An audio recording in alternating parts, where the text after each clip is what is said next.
Do you find yourself going through the motions of getting things done, yet feeling like you didn't make any progress? The good news is that you're not alone, and the even better news is that you're listening in here right now. Maybe this conversation will open you up to how you can create more space and harmony in your life. Hello, and welcome to the Connect podcast. This show is all about helping you connect to your soul's calling so you can take action on it. Because the sweetest success is a blend of discovering your purpose with the inner drive to bring it to life. I'm Sheila Botello, health coach, lifestyle entrepreneur, and mom of two, best known for my online wellness programs, mentoring, and self-love passion. Listen in for inspiring interviews, solo chats, and Q&A sessions that will move you past overwhelm towards what lights you up. Stop accepting good enough and go for your version of great in your health, business, and relationships. Let's get started. Welcome back to the Connect podcast. I hope this finds you well and settling into some sort of happy routine as the seasons are changing. I've always felt like this autumn season has a transformation feel to it. This year, the transition is even more evident due to the different way of life we're experiencing in 2020. And my oldest has just started high school. My youngest is beginning grade 7. Every one of their friends has started on a different day this year, and their weekly schedules are all over the board. One thing I've noticed, though, is that most of them seem to be happy returning to some sort of routine. And it's not just that. There's something else. In listening to their conversations, I hear them talking about what they want to achieve this year, how this year will impact what they want to do with their lives. It's about growth. And I love it. We were designed to want to grow, to learn, to expand, to achieve. Watching this play out in the young lives around me is really uplifting.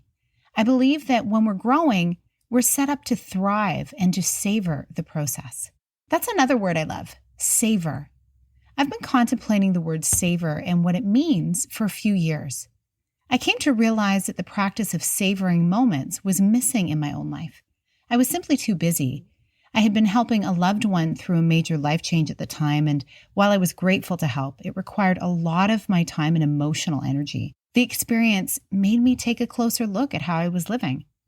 I realized that life is a collection of moments, and I want to enjoy more of them. In doing so, I could be more of a blessing to those around me. Here's the thing, though. Savoring requires space. I needed to create space so I could freely engage with my thoughts and others more in the moment.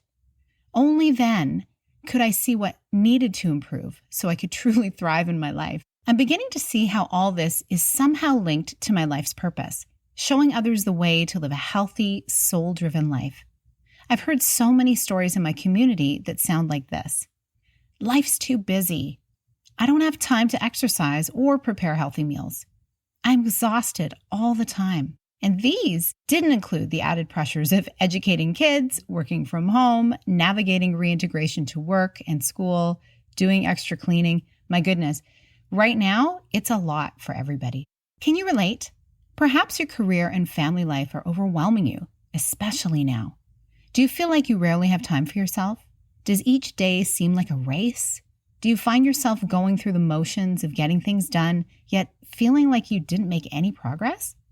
The good news is that you're not alone, and the even better news is that you're listening in here right now. Maybe this conversation will open you up to how you can create more space and harmony in your life. So what's involved?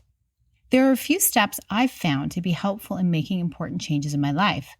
It takes a bit of thought and planning, and it may take a little time to become a regular practice, but it'll be worth it. Consider it an investment in your future sanity, because as you may have already learned, if you don't choose your next steps, life tends to choose them for you. The first thing I recommend doing whenever you're about to embark on anything new, whether it's a new way of eating, exercising, or moving through your day, is to look at what's happening right now. What's true in your life at this moment? I call it reflection. Take time to reflect on what's working in all areas of your life right now. I invite you to set aside 30 to 60 minutes where you can be alone with your thoughts, your calendar, and a notepad or your keyboard. Put your phone in airplane mode so you can access your calendar without distraction.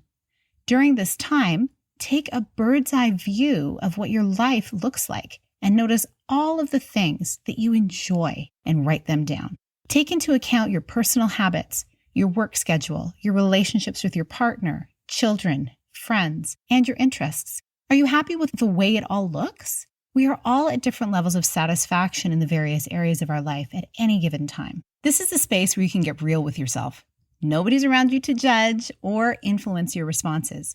Look over all of your other responsibilities, family, work, and other commitments, and notice how you feel when you think about them. Are you energized or drained? Do you feel eager anticipation or dread? Write it all down.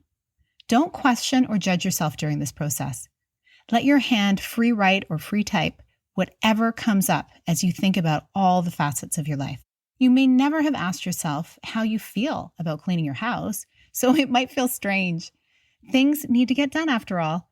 The idea here is to take stock to see if you need or want to make changes to how you live and work. Most of us have been living on autopilot for years and haven't considered that it's up to us to make a change if it's needed, and that we actually have the power to do it.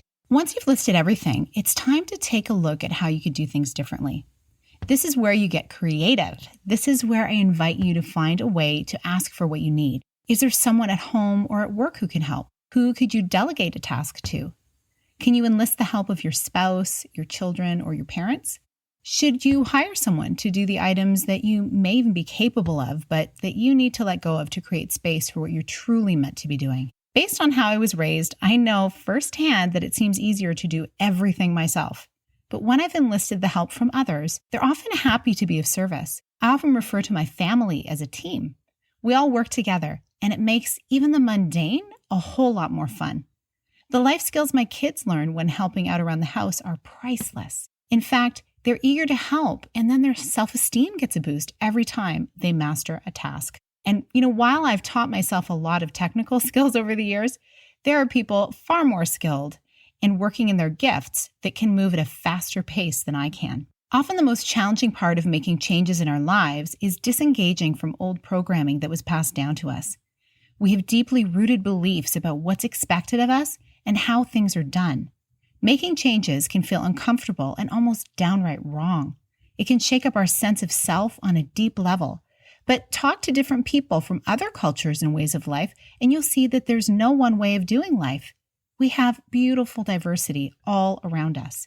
Now that you've asked for help and embraced how you want to approach your life differently, you get to consider if there are any tasks you need to let go of altogether. Some activities or regular events that you do that are only because you think you should do them. This is a big deal for so many of us because it involves saying no to some things that may even be really valuable activities. If you've been a part of something for a long time, stepping away can feel like abandoning an important cause.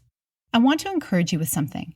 We experience life in terms of seasons, and just like the seasons change in nature, seasons change in your own life as well. It may help to ease your mind a bit when I share that stepping away can be a truly joyous time for you, and even for someone else. Whenever you let go of an activity that you're not 100% engaged in, you open up space in your life, and you've created an opening for someone else to step forward into a role they may have been waiting a long time to fill. I've seen many times where someone won't get involved with a project until they see there's a need for someone to fill it. They may have toyed with the idea of helping out, but the well-oiled machine seemed to be running at full capacity already, so they figured that they weren't really needed. Once the opening came up, they took that as a signal that it was their time to serve. What's your definition of thriving? Everyone is different. What energizes one person is energy sapping to another. Defining what thriving means to you can clarify the choices you make and the way you live your life. I've found it's helped me be a whole lot more fun in my marriage and as a parent. It's also opened up moments, sometimes hours, to try something new or do nothing at all. Making space to thrive is countercultural, and it's amazing. As you go about your week, I hope you'll consider what you can change to elevate how you're thriving in your life. When you do, this one small step can make beautiful change happen for you and those you care about. As always, I'd love to hear how this episode landed with you. Please screenshot and share it in your stories, DM me with your questions and comments, and share with a friend. Let's all start thriving more together. Thank you so much for being here with me on the Connect podcast. If you like this episode, please share it with someone you think would enjoy it. Also, if you head over to iTunes to leave a review, I'd be so grateful. Let us know what your favorite parts were and what you'd like to hear more of. It will help us have a greater impact, elevating many more people to grow and succeed together. See you next time.